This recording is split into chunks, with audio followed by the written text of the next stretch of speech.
国際関係学の授業をする。 Gider bakın sen mi o gider?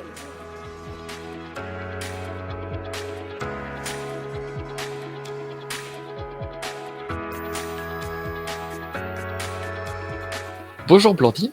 Alors bonjour, je m'appelle Blandine, j'ai 27 ans et j'habite actuellement en Croatie. Je suis professeure de français ici. Je travaille dans plusieurs écoles et je dépends du ministère de l'éducation croate et aussi de l'Institut français de Croatie. Et puis voilà, j'ai fait des études à Rennes 2. J'ai fait un master français langue étrangère et avant ça j'avais une licence d'espagnol. Vous avez fait un parcours DIL ou NIPRO en deuxième année de master? Donc j'étais en IPRO et puis voilà, c'était une bonne expérience. Donc grâce à ça j'ai trouvé du travail. Alors avant le Voilà. master, quel était ton parcours? J'ai fait une licence langue, littérature et civilisation étrangère et régionale en option espagnole. Et j'ai passé 2 ans à Rennes 2 et ensuite une année en Erasmus à Saragosse. Et puis je suis revenue à Rennes 2 pour faire le master. Pendant votre formation, quels ont été vos stages, que ce soit pour le master 1 ou pour le master 2? Alors, au niveau des stages en master 1, je suis allée au CLPS à Rennes. Et j'ai fait aussi le tout premier stage à Montauban-de-Bretagne, à la Providence, au lycée où j'avais été pour suivre la professeure d'espagnol là-bas. Et ensuite, j'ai fait le CLPS. Et en Master 2, je suis allée à Rybinsk, en Russie, pour 3 mois, dans une alliance française. Donc, ce qui m'a permis de débuter vraiment dans le FLE, parce qu'avant, c'était que des stages d'observation. Et en Russie, c'était mon premier stage où il fallait vraiment travailler et se mettre sur la route, quoi. Est-ce que tu te rappelles comment est-ce que tu as trouvé ton stage? Quels étaient les contacts que tu as pris à ce moment-là? Pour trouver le stage, j'étais allée sur fleu.fr, tout simplement, dans la rubrique offre d'emploi et de stage. Et j'ai vu l'offre d'emploi et je me suis lancée. Et j'avais aussi envoyé au Guatemala et ça n'avait pas fonctionné. Et il y avait un autre stage qui était proposé par l'université en Argentine, mais c'était un peu compliqué financièrement d'y parvenir parce que c'était pas rémunéré, il fallait tout mettre de notre poche.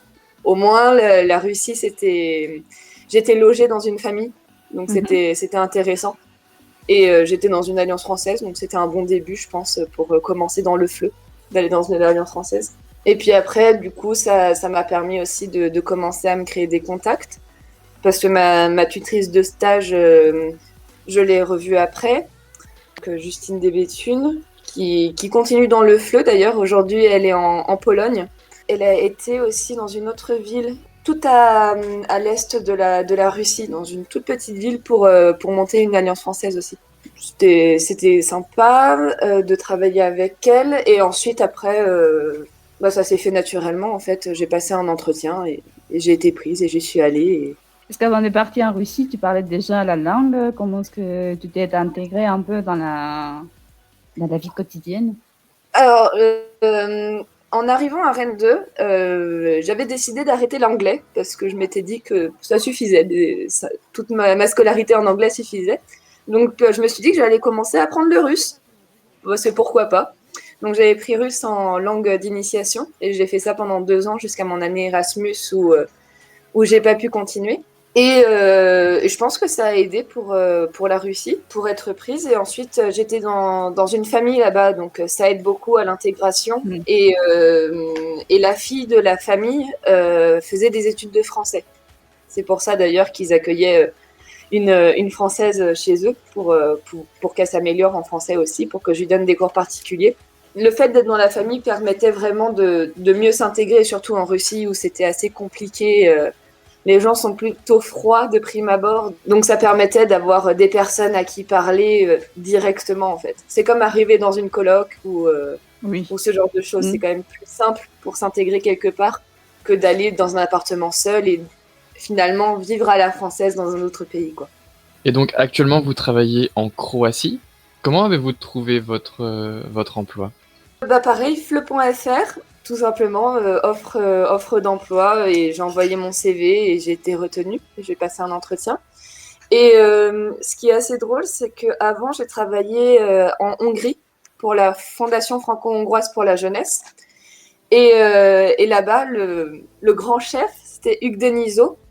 Et l'année où je suis partie en Croatie, donc à la fin de l'année, je disais au revoir à mes collègues de Hongrie et Hugues Denisot disait au revoir à ses collègues de Hongrie pour venir en Croatie aussi. Donc je suis arrivée, je connaissais déjà le chef. Ça aide à l'intégration en Croatie quand même, c'est pas mal.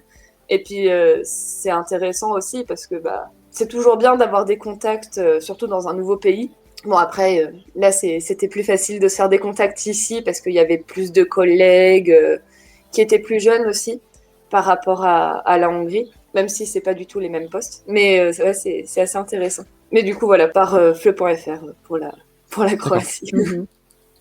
Et vous avez quel genre de public? J'ai tous les âges. Donc ici, le primaire et le collège, en fait, c'est dans la même école. Ça va de la première à la 8e, donc de CP jusqu'à 4e en fait, en France. Et donc j'ai aussi des lycéens, donc de la 9e. Non, j'ai pas de 9e. Enfin, ici c'est première, deuxième, troisième et 4e. Et j'ai toutes les classes en fait, du CP jusqu'à la terminale. Il doit me manquer un niveau. Et au niveau des libertés, vous devez suivre des méthodes particulières ou au contraire vous êtes assez libre pour la création des cours? Alors ici, en fait, je suis lectrice, donc c'est vraiment le principe de l'intervenante de français qui vient une fois toutes les 2 semaines ou ce genre de choses. C'est un petit peu compliqué de mettre en place des projets. Ça a changé depuis l'année dernière parce que c'était un petit peu compliqué d'assumer ce genre de poste. Parce qu'il y avait certaines de mes collègues qui avaient jusqu'à 9 écoles. Ah oui. Donc ça fait beaucoup d'élèves, ça fait beaucoup de classes. Surtout si on les voit une fois toutes les 2 semaines. Et du coup, là, on a réussi à changer ça. Du coup, non, on est assez libre dans le sens où si on a une classe toutes les semaines, pendant un semestre, on peut faire un projet. Si on a une classe une fois toutes les 2 semaines, surtout qu'ici, c'est des cours de 40 minutes, c'est un peu compliqué de mettre en place quelque chose de vraiment intéressant. Donc là, je demande aux collègues où est-ce qu'ils en sont dans le programme et je m'adapte à elles et on fait des chansons, on fait des jeux, on fait des activités, mais j'essaye on me demande d'être le plus communicative et d'aller plus dans le jeu, dans l'aspect ludique de la langue et pas vraiment de cours de grammaire ou de cours rébarbatifs. Donc c'est plutôt sympa, mais ça manque un peu de suivi par rapport aux élèves. On n'a pas l'impression, personnellement, j'ai pas l'impression de leur apporter quelque chose vraiment. Je sais pas si vous voyez ce que je veux dire. Oui, avec une continuité. Ouais, c'est ça. C'est sympa quand on les voit une fois tous les 15 jours, mais moi, je connais pas leur nom et ils connaissent à peine le mien, quoi. Il n'y a pas vraiment de lien qui se crée, contrairement à des classes que j'ai une fois toutes les semaines. Là, pour le coup, on peut commencer à faire des choses intéressantes au lycée ou même à partir du collège. Avec une classe de 8e, donc équivalent 4e en France, on fait une simulation globale, par exemple. Parce que eux, je les ai une fois toutes les semaines. Ça, c'est intéressant parce qu'on peut vraiment créer quelque chose. Et ça se prête à la simulation globale, le fait de faire un cours une fois par semaine et pas tout le temps. Ça permet d'annualiser le projet et qu'ils soient vraiment dedans et que ça les motive, quoi. En tant qu'électrice, quelles sont tes responsabilités et tes missions? Mes responsabilités, je dirais que c'est de donner envie d'apprendre le français. Je pense que c'est ça ma plus grosse mission. C'est de rendre le français attractif pour que les élèves s'inscrivent, en fait. Parce que ici, le français, c'est une langue optionnelle. Donc, si une année, ça leur a pas plu, ils peuvent se désinscrire et ne plus jamais reprendre le français. Donc, il y a eu un aspect un petit peu commercial avec ce poste-ci, je pense. Bon, je pense pas que ce soit que en Croatie, hein, mais c'est assez visible. Pour certaines écoles, le fait d'avoir une lectrice, c'est principalement pour le prestige de l'école, pas forcément pour le bien que ça apporte aux élèves. Donc, parfois, je suis un peu mitigée par rapport à l'aspect qu'on a de mon poste, mais c'est intéressant quand même parce que je peux voir beaucoup de niveaux, je peux préparer beaucoup de types de cours différents, ça me permet de m'adapter constamment. Donc, c'est assez intéressant.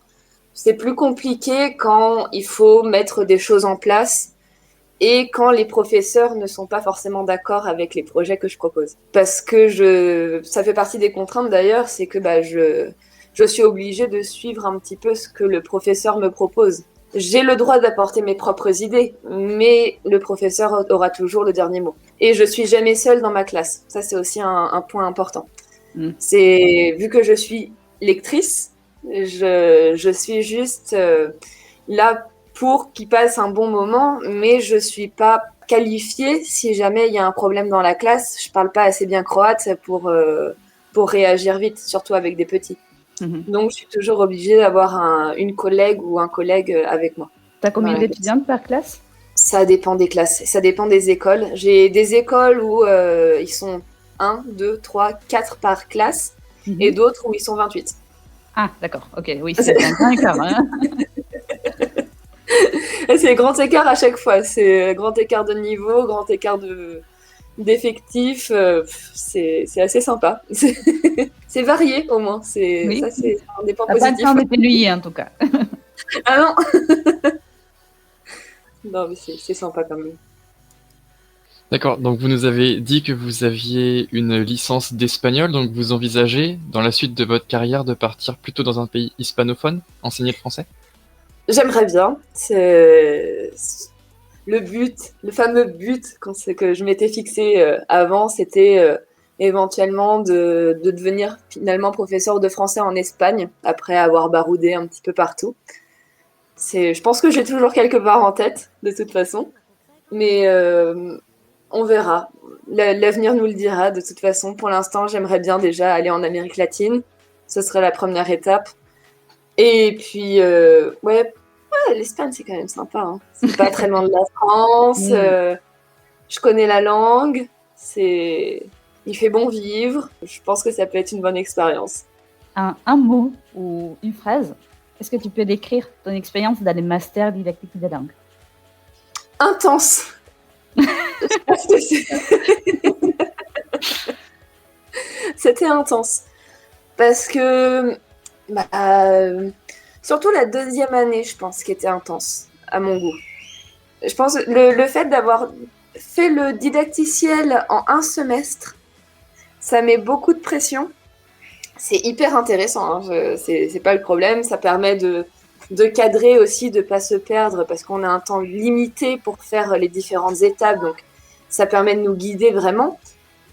Mais c'est quand même beaucoup de travail à faire en groupe, donc à trouver les moments pour se regrouper forcément avec les collègues. Beaucoup de temps personnel engagé finalement pour un didacticiel. C'était très intéressant de le faire, mais je me demande si c'est très très utilisé finalement les didacticiels. Est-ce que vous avez des retours par rapport à ça, par rapport aux didacticiels, s'il y a, je sais pas, des gens qui les ont vus, qui les utilisent ou... Ah bah, là, par exemple, on a commencé à faire tout l'export sur le site du master, un site hypothèse. Et ça fait 2-3 semaines que j'ai parlé avec la responsable des langues et com à Rennes. Parce qu'en fait, elle avait vu le didacticiel et elle était intéressée pour utiliser un sur les immigrants, donc l'accueil des immigrants. Elle a vu votre didacticiel aussi des vidéoblogs parce que c'est ce qu'on fait maintenant, on fait des vidéos, donc c'était bien pour l'adapter aussi avec des étudiants.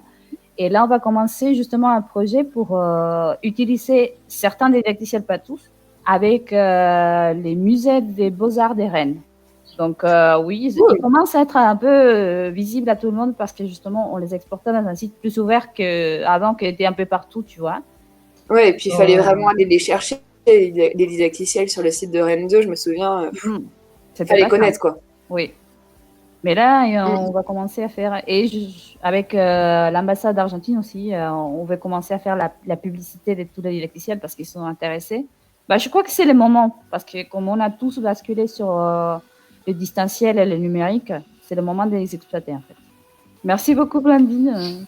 Merci beaucoup, Blandine. C'est très intéressant de voir tout ton parcours.